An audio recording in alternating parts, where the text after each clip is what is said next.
उधळा गुलाल, वाजवारे नगारे, त्रैलोक्याचे स्वामी आज धर्तीवर आले. अनुसयेचा तूच दत्त, सुमतीचा तूच श्रीपाद, अंबाभवानीचा तूच नरहरी आणि आम्हा कैवाऱ्याचा तूच स्वामी. सन 1853च्या सुमारास स्वामी समर्थ अक्कलकोटास आले. ते मंगळवेढ्याहून पहिल्यांदा जेव्हा अक्कलकोट नगरीत प्रवेशले तेव्हा त्यांनी गावातील खंडोबा मंदिरात मुक्काम केला. तो दिवस चैत्र शुद्ध द्वितीय शके 1778 अनल नाम संवत्सरे रविवार दिनांक 6/4/1856 हा होता. दत्तात्रेयाचे अवतार असलेले अक्कलकोटचे श्री स्वामी समर्थ महाराज यांचा 31 मार्च 2025 सोमवार रोजी प्रगट दिन आहे. प्रगटपूर्व पीठिका सन 1459च्या सुमारास माघ वैद्य 1 शके 1380 श्री नृसिंह सरस्वती स्वामी महाराज यांनी गाणगापुरास निर्गुण पादुका स्थापन केल्या व त्यानंतर शौल यात्रेचे निमित्त साधून ते कर्दळी वनात अदृश्य झाले. या कर्दळी वनात सुमारे 300 वर्ष महाराजांनी कठोर तपश्चर्या केली.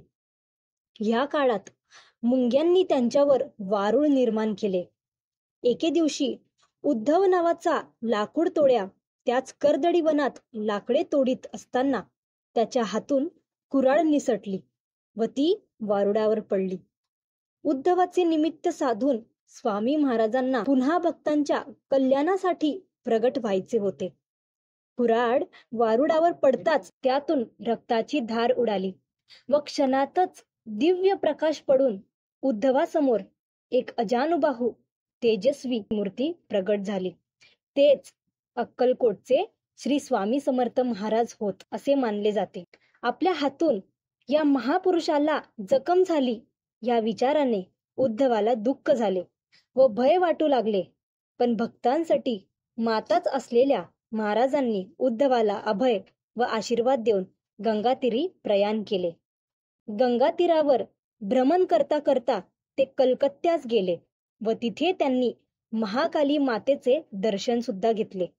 नंतर काशी, प्रयाग असे भ्रमण करीत ते उत्तरेकडून दक्षिणेस आले. स्वामींच्या प्रगट दिनाविषयीची हकीकत. स्वामी समर्थ महाराज कधी आले, कुठून आले, ते कोण होते याबद्दल कोणालाच काहीच माहिती नाही. पण स्वामीसुत नावाचे त्यांचे एक अतिशय महान भक्त होऊन गेले.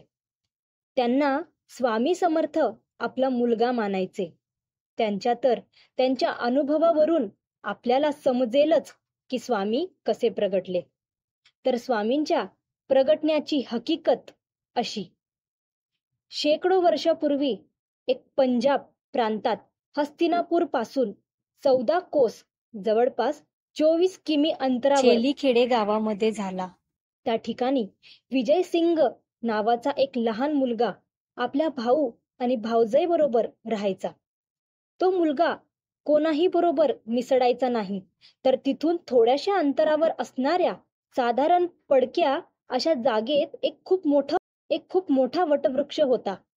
त्यात एक छोटीशी दिवडी होती आणि त्यात एक छोटी गणपतीची मूर्ती होती. तर तो विजयसिंग खूप खिशात गोट्या भरून तिथे जायचा आणि त्या गणपती बरोबर खेळायचा. पण तो मुलगा गणपतीला आपला मित्र मानून त्याचाही डाव स्वतःवरच घेऊन खेळायचा.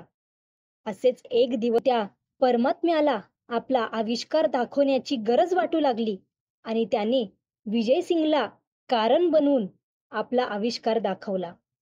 तर तो दिवस होता चित्रशुद्ध द्वितीया. विजयसिंग रोजच्या आपल्या पद्धतीने याही दिवशी तिथे गेला. आज अचानक त्याच्या मनात आले की रोज आपणच खेळतोय आणि आज याने पण खेळायचे.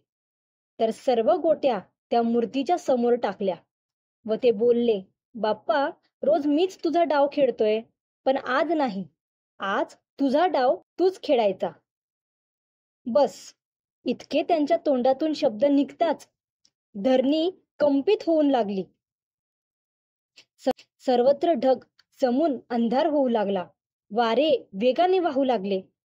कोणालाच काही कळेना की काय होतंय, पण काय करणार, ती अद्भुत शक्ती आज प्रगटणार होती आणि तिच्याच आगमनाची ही सूचना होती. आणि ज्या ठिकाणी गणेश मूर्ती होती त्या ठिकाणी धरणी दुमबगून एक 8 वर्षाची अतिशय तेजस्वी एक बालमूर्ती प्रगटली. आणि तेच दुसरे तिसरे कोणीही नसून प्रत्यक्ष परब्रह्म श्री स्वामी समर्थ महाराज होते.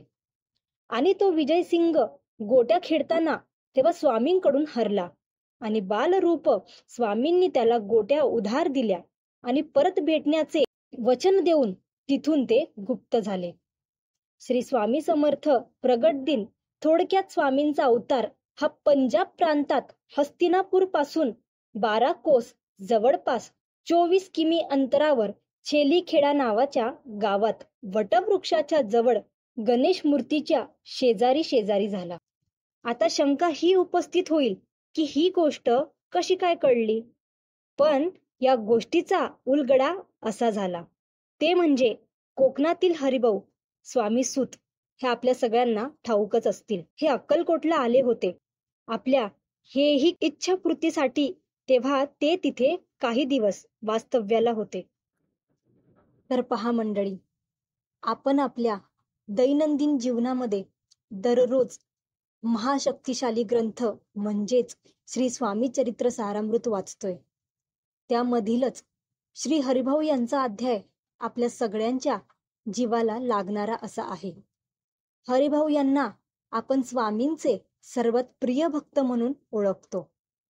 आता स्वामींच्या प्रगट दिनाची माहिती बऱ्याच जणांना ठाऊक असावी, पण त्यातल्या त्यात आपल्या सगळ्यांना एक प्रश्न कायम पडायचा की स्वामी नक्की कर्दळी वनात वारुडामधून प्रगट झाले की छेलीखेडे ग्रामामध्ये श्री स्वामी समर्थ महाराज विजयसिंग नामक भक्तासोबत गोट्या खेळत असे, असा उल्लेख सारामृत ग्रंथामध्ये सुद्धा दिलेला आहे. पण आजच्या या कथेतून आपले सर्व प्रश्न सुटले व ज्या गोष्टीची आपण कधीच कल्पना सुद्धा केली नव्हती ती गोष्ट सुद्धा आपल्याला आज कळलेली आहे.